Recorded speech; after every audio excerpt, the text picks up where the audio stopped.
action du secteur du luxe, c'est Hermès. Alors, on a des éléments qui sont un peu proches du schéma global que l'on a vu pour LVMH et pour l'indice de base, mais dans le secteur du luxe, Hermès, c'est depuis assez longtemps déjà maintenant, est le titre le plus fort. Et LVMH se trouve un peu au milieu, et celui qui est généralement le plus faible, c'est souvent Kering.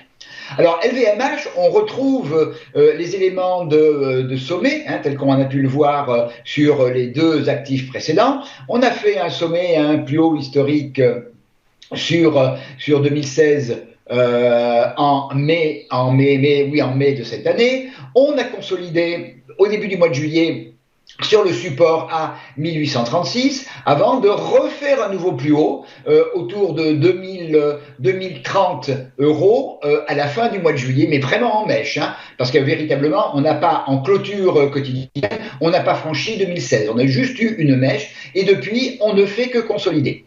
Par ailleurs, les cours s'inscrivent, à part le bull trap de fin juillet qui nous a amené au plus haut historique, les cours sont très proprement inscrits à l'intérieur d'une figure baissière qui est une figure d'affaiblissement du mouvement baissier. Ce n'est pas un canal, c'est un biseau d'essoufflement du mouvement haussier. Qui a comme borne à l'heure actuelle un support à 1810 euros. Ce niveau de 1810 euros, c'est également à 5 euros près le siège de la moyenne mobile de 100 périodes, et c'est véritablement le niveau à ne pas casser si on ne veut pas que Hermès rentre dans un schéma qui serait extrêmement baissier.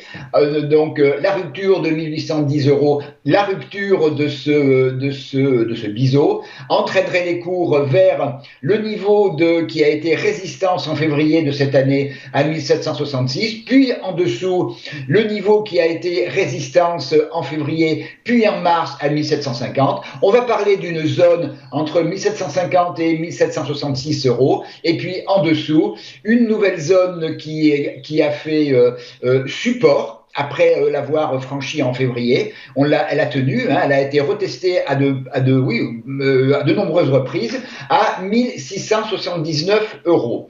La zone qu'il faudra véritablement tenir, c'est cette zone entre 1810 et 1832. En cas de rebond sur cette zone, on retrouverait comme niveau 1883, puis la zone 1910-1949. C'est véritablement le franchissement de 1949 euros, c'est-à-dire le franchissement du dernier plus haut dans le schéma baissier qui a commencé début août, qui invaliderait l'ensemble du schéma baissier août-septembre et qui pourrait véritablement relancer une dynamique haussière vers 1996, 2016 et 2034. Donc on observera dans les jours qui viennent cette zone, ce niveau de 1832 qui a bien fait support au début juillet, mi-juillet, au mois d'août, et qui fait support encore maintenant. Donc la zone 1810-1836, c'est la zone qui est, elle aussi, comme pour les deux actifs précédents, la ligne de partage des eaux entre une vision baissière et une vision de rebond, et au-delà de 1849, d'invalidation d'un schéma baissier.